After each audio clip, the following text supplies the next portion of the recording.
Hello student, welcome to my YouTube channel. Students, आप लोगों को यह जानकर काफ़ी ज़्यादा खुशी होगी कि मैं कक्षा 6वीं की एडी रव्य पुस्तक लेकर आ चुका हूँ, वो भी हिंदी की। ठीक है, जो आपको स्कूल द्वारा जो नई बुक मिली है 2024-25 की, ठीक है, 2024-25 की नई बुक मिली है एडी रव्य पुस्तक, तो उसका मैं संपूर्ण सोल्यूशन आप लोग सामने यहाँ पर कंप्लीट करने जा रहा हूँ।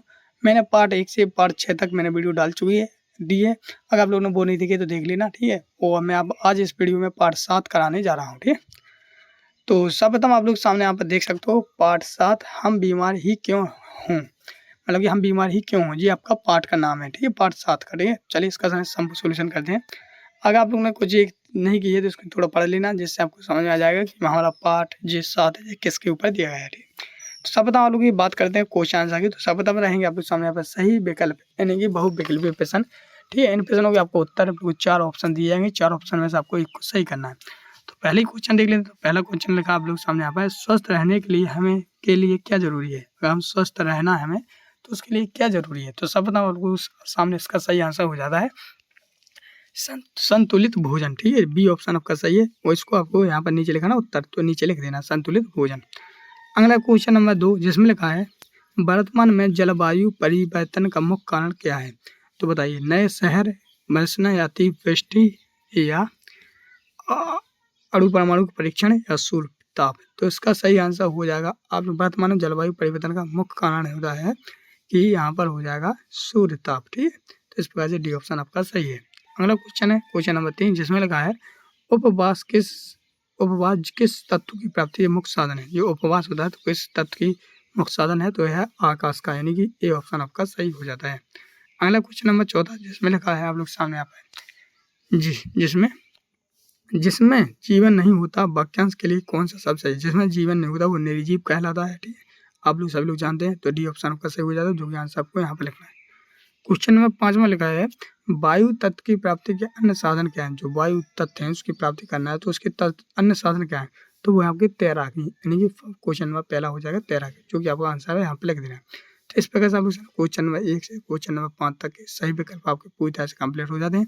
चलिए बढ़ते हैं नेक्स्ट क्वेश्चन। तो नेक्स्ट क्वेश्चन है आप लोग सामने आप नीचे दिए गए प्रश्नों के उत्तर लिखिए, यानी कि नीचे दिए गए रिक्त स्थानों की पूर्ति कीजिए। तो जो आपके सामने आप आए जो रिक्त स्थान दिए गए हैं उनमें से कुछ एक शब्द दिए गए हैं, शब्द को चुनकर पूरी तरह से भरना है। तो किस प्रकार से भरेंगे वो भी यहाँ पर बताने वाला हूँ। तो छठ माही देख ले, छठ में लगा यदि आप प्रसन्न रहते हैं तो तत्व की आवश्यकता होगी, तो इसे आकाश के तत्व की आवश्यकता होगी। तो क्वेश्चन नंबर 6 में भर देना है। क्वेश्चन नंबर 7 में लगा जल को जीवन का अमृत भी कहते हैं, तो जल इसमें 7 में आ जाएगा जल। क्वेश्चन नंबर 8 में लिखा है सूर्य ताप और प्रकाश के अलावा विटामिन डी प्रदान करता है। जो सूर्य है ताप तो मतलब देता ही है, प्रकाश भी देता है, साथ ही विटामिन डी भी देता है। क्वेश्चन नंबर 9 में है जो पृथ्वी के बिना नहीं रह सकते उन्हें हम थलचर कहते हैं। ठीक है, व्यक्ति तत्व की आवश्यकता क्रोधी मजा नहीं अग्नि। तो इस प्रकार से आप लोग सामने यहाँ पर 6 से लेकर 10 तक आपके पूरे रिक्त स्थानों की पूर्ति कंप्लीट हो जाती है। ठीक है, अगला क्वेश्चन में अति लघुत्तरीय प्रश्न। अति लघुत्तरीय प्रश्न कहलाते हैं छोटे छोटे प्रश्नों के उत्तर देना और छोटे छोटे उत्तर देना। तो पहले क्वेश्चन के लिए पहला क्वेश्चन लिखा है जलचर शब्द से आप क्या समझते हैं, जलचर क्या कहलाता है। तो आप उसका आंसर लिखेंगे जल में रहने वाले जीवों को हम जलचर कहते हैं। जो जल में रहते हैं जो जीव हम जलचर कहते हैं, जैसे मछली, कछुआ, मगर, जो जल में रहते हैं वे जलचर कहलाते हैं। ठीक है, इसी क्वेश्चन को बढ़ते नेक्स्ट क्वेश्चन है हमें कुछ समय धूप में रहने की सलाह क्यों दी जाती है। बहुत से लोग कहते हैं कि आप लोग धूप सुबह की धूप लेना क्यों देते हैं, क्योंकि आप लोग जानते हैं धूप से हमें विटामिन डी मिलती है। तो इसका आंसर लिखना है हमें कुछ समय के लिए धूप में इसलिए रहना चाहिए ताकि धूप से हमें विटामिन डी मिलता है, जो हमारे शरीर के लिए काफ़ी ज़्यादा लाभदायक होता है। तो इसका आंसर वीडियो को रोककर इस प्रकार से लिख लेंगे। क्वेश्चन नंबर 13 देखते हैं। क्वेश्चन नंबर 13 में लगा है जी नवचर और थलचर में कोई एक अंतर लिखना है। तो ये नवचर और थलचर कहलाता है कि पक्षी आकाश के बिना नहीं रह सकते क्योंकि वे नवचर हैं, और मानव पृथ्वी के बिना नहीं रह सकता क्योंकि वह थलचर है। तो इस प्रकार से वीडियो को रोकें, पूरा आंसर आप लोग लिख लें। ठीक है, अगला क्वेश्चन नंबर 14। क्वेश्चन नंबर 14 लिखा है शरीर के बनने में किन तत्वों की समावेश है। तो शरीर का तत्व तो अपने 5 तत्वों से मिलकर है, हवा, आकाश, हवा, जल, अग्नि, पृथ्वी। तो इस प्रकार से आप लोग 3 चाहो यानी ये शरीर के तत्व हैं जो आप लोग इस प्रकार से पूरा लिख लेंगे। तो इस प्रकार से आपके सामने यहाँ पर क्वेश्चन नंबर 14 तक पूरे क्वेश्चन के आंसर कंप्लीट हो जाते हैं। अगला क्वेश्चन नंबर आपके सामने लघुत्तरीय प्रश्न कहलाते हैं कि जो थोड़े अति लघुत्तरीय से थोड़े बड़े हों। क्वेश्चन नंबर 15 में लिखा है नीचे दिए गए बिंदुओं पर 2-2 वाक्य लिखना है। तो जैसे पहला लिखा संतुलित आहार, तो संतुलित आहार के ऊपर हमने 2 वाक्य लिखने, लेकिन अपन ने 3 लिख दिए। तो किस प्रकार लिखेंगे? पहले लिखेंगे हमें संतुलित भोजन करना चाहिए। दूसरा लिखेंगे संतुलित आहार हमें स्वस्थ बनाए रखता है, ठीक है। तीसरा है संतुलित आहार से हम निरोगी रहते हैं। तो यहाँ पर ता बना देना, रहता है। और फिर व्यायाम, तो व्यायाम के बारे में लिखेंगे हमें रोज़ व्यायाम करना चाहिए। व्यायाम करने से हमारा शरीर फुर्तीला होता है। व्यायाम करने से हम भी कभी बीमार नहीं पड़ते। तो इस प्रकार से आप लोग सामने यहाँ पर कुछ आपके 3-3 आपके वाक्य हो जाते हैं। अगला क्वेश्चन नंबर 16 जिसमें लिखा है हम आहार में क्या लें जिससे हम स्वस्थ रहें, मतलब कि हम भोजन में क्या खाएं जिससे हम स्वस्थ रहें। तो आपको लिखना है हमें 5 तत्व संतुलित मात्रा में लेना चाहिए ताकि हम स्वस्थ रहें। मतलब कि आपको खराब भोजन नहीं करना है, सही अच्छा और स्वस्थ भोजन करना है, ठीक है। संतुलित भोजन करना है, हल्का भोजन करना है, ठीक है। विटामिन वाली चीज़ें खानी है, प्रोटीन वाली चीज़ें खानी है, ठीक है। तो इस प्रकार से अगर आप लोग सही खाना खाओगे, आहार करोगे तो आप कभी बीमार नहीं होगे। तो क्वेश्चन नंबर 16 का आंसर हो जाता है। क्वेश्चन नंबर 17 लिखा है सूर्य का उचित लाभ आप कैसे ले सकते हैं। जो सूर्य है तो सूर्य का हम लोग उचित लाभ किस प्रकार से लेंगे, तो इसका आंसर लेंगे सूर्य का उचित लाभ लेने के लिए हमें प्रातः काल जल्दी उठना चाहिए ताकि हम सुबह से सूर्य की रोशनी ले सकें, ठीक है ना।